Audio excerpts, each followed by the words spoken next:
Estimados hermanos, en primer lugar, pedirles mil disculpas por no haber podido llegar, dado que por razones laborales me encuentro en Santiago y aquí ven en la imagen una copia de, de mi vuelo de regreso y lamentablemente no alcanzo a llegar a las 7:30, va a estar llegando como a las 8 y del aeropuerto hasta acá iba a demorar mucho. Por eso preferí dejarles estos videos para continuar el tema y unas actividades que guiará Magali. Gracias por su comprensión. Lo primero que vamos a hacer es un pequeño resumen de el encuentro anterior. Recuerden que el tema se llama fe y ciencia, pero en realidad lo más importante es que nosotros tengamos las herramientas para dialogar con ateos, con agnósticos, con las personas que no les interesa nada o que dicen no creer en nada. ¿Por qué? Porque la iglesia siempre es misionera, es parte de su esencia el ser misionera y tenemos que salir al mundo a conversar, a dialogar, sin avergonzarnos, sin acomplejarnos, sin creer que no sabemos cómo enfrentar estos temas. Entonces, el objetivo principal de estos encuentros son entregar herramientas para un diálogo saludable entre fe y ciencia. Recordemos que, así como el ser humano va cambiando la comprensión de sí mismo a través del tiempo, la iglesia también va cambiando la comprensión de sí misma a lo largo del tiempo, porque está la cultura, los avances del conocimiento, la tecnología, los nuevos estudios en teología, diferentes elementos que van haciendo que la iglesia piense una cosa en un momento y piense otra cosa en otro momento. No es que la iglesia nos quiera engañar, ni que Dios vaya cambiando. Lo que pasa es que Dios no cambia. Lo que cambia es nuestra limitada comprensión de Dios. Entonces la iglesia también le pasa lo mismo. Así como a cada uno de nosotros como individuos nos pasa esto, de que si bien Dios es una verdad absoluta, una verdad inmensa, nuestra comprensión de Dios es limitada. Entonces, no es que nosotros no vamos a sorprendernos porque la iglesia de repente vaya cambiando su forma de entenderse a sí misma, vaya cambiando ciertas formas de comprender a Dios, y asimismo nos pasa a cada uno de nosotros como individuos. También en la medida que vamos abarcando un poco más de conocimiento, vamos comprendiendo diferentes aspectos de Dios. Entonces, en ese sentido hay que estar tranquilo que perfectamente nos podemos encontrar con una persona que piense distinto a nosotros, pero eso no significa que esté más cerca ni más lejos de Dios. Significa que tiene un punto de vista distinto de algún aspecto de Dios. Y en ese sentido, yo les decía que a mí me servía mucho, me era muy útil entender esto con un esquema. Con un esquema con un primer círculo donde decíamos que había muchas cosas de conocimiento, de teorías, de ideas, pero que no dejan de ser solamente interesantes. Y para algunos, y como los intereses son particulares, pueden haber cosas interesantes para uno, que para otros no lo son, o puede al revés, que son para otros y no para uno. Entonces, hay un universo inmenso de cosas que son solo interesantes. Y allí podemos estar en desacuerdo porque son solo cosas interesantes. Dentro de las cosas interesantes hay un pequeño grupo de cosas que son importantes. Y también lo importante es relativo. A veces yo le doy más importancia a algunas cosas, no, es que a mí me gusta más la liturgia, entonces a mí me interesa que la liturgia sea tradicional. No, a mí me gusta más la Biblia, entonces me interesa escudriñar y profundizar sobre la Biblia. Entonces, también las cosas importantes son relativas y podemos no todos estar de acuerdo en qué es lo más importante para cada uno. Pero dentro de las cosas importantes hay un pequeño grupo de cosas que son imprescindibles o que son esenciales. Y lo más probable, estoy casi completamente convencido, porque lo más probable es que en estas cosas que son imprescindibles estemos todos de acuerdo. Dios es amor. Jesús murió por ti en la cruz porque te ama. El mensaje de Jesús más central es ama a tu prójimo como a ti mismo, ama a Dios sobre todas las cosas. Y el segundo, ama a tu prójimo como a ti mismo. Y que Jesús nos muestra un Dios que es misericordioso. En estas cosas seguramente estamos de acuerdo. Entonces no nos preocupemos tanto, no nos pongamos nerviosos porque pudiéramos tener diferencias en cosas que son más bien del ámbito más periférico, cosas por aquí, por este sector más periférico, pudiéramos tener cosas en las que no estamos 100% de acuerdo. Y cuando no estamos de acuerdo con una persona, tenemos tres opciones.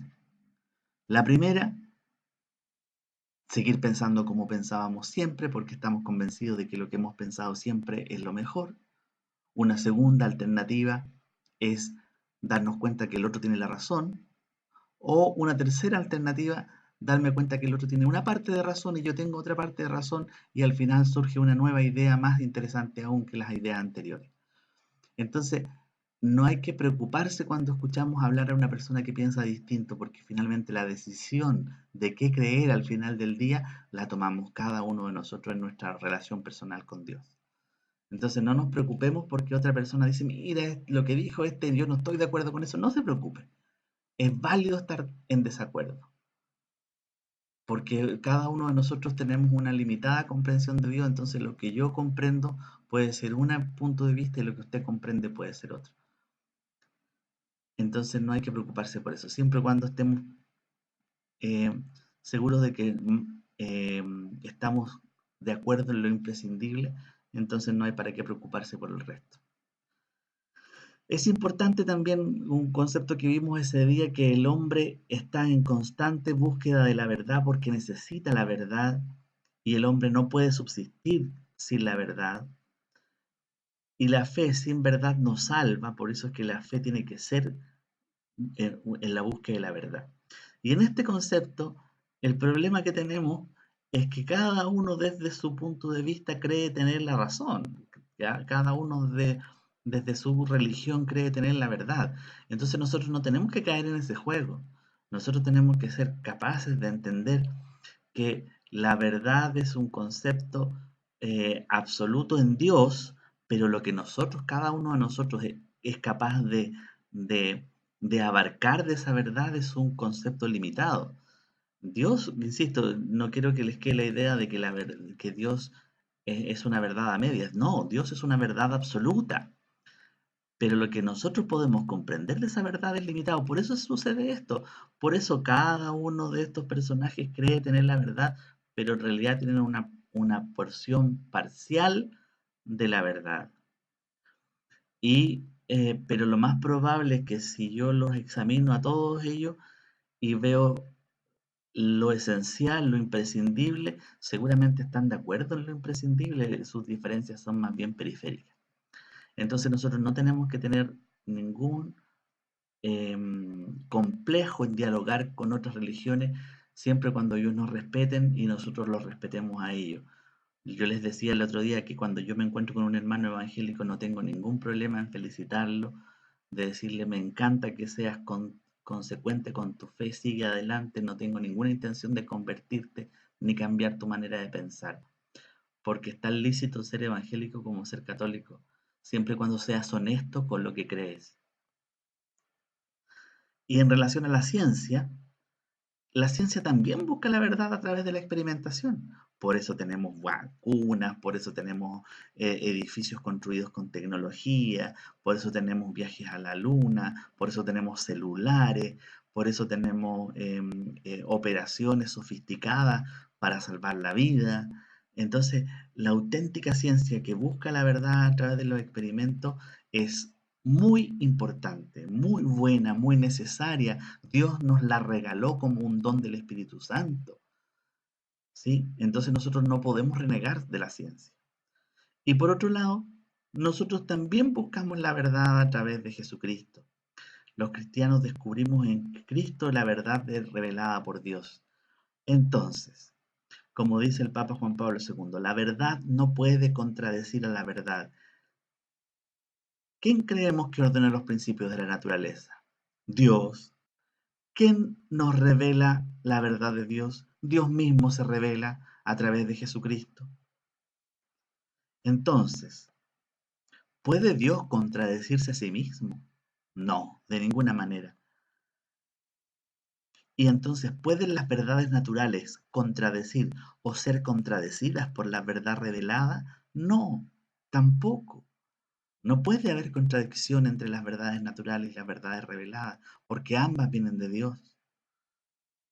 Entonces, cuando algo no nos cuadra, cuando decimos, mira, esto como que no estoy tan seguro que esto sea verdad, o, bueno, preguntémonos, a lo mejor se contradicen las verdades naturales con las verdades reveladas, y entonces, si se contradicen es porque a lo mejor no estamos escudriñando correctamente la verdad, no estamos leyendo correctamente la Biblia, no estamos interpretando correctamente el mensaje. Miren lo que dice el Catecismo de la Iglesia Católica. Leemos en el número 159 donde habla sobre fe y ciencia.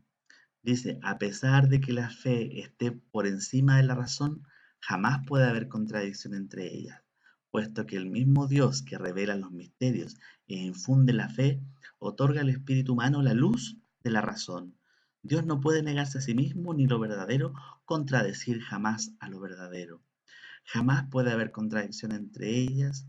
Dios no puede negarse a sí mismo, ni lo verdadero contradecir jamás a lo verdadero.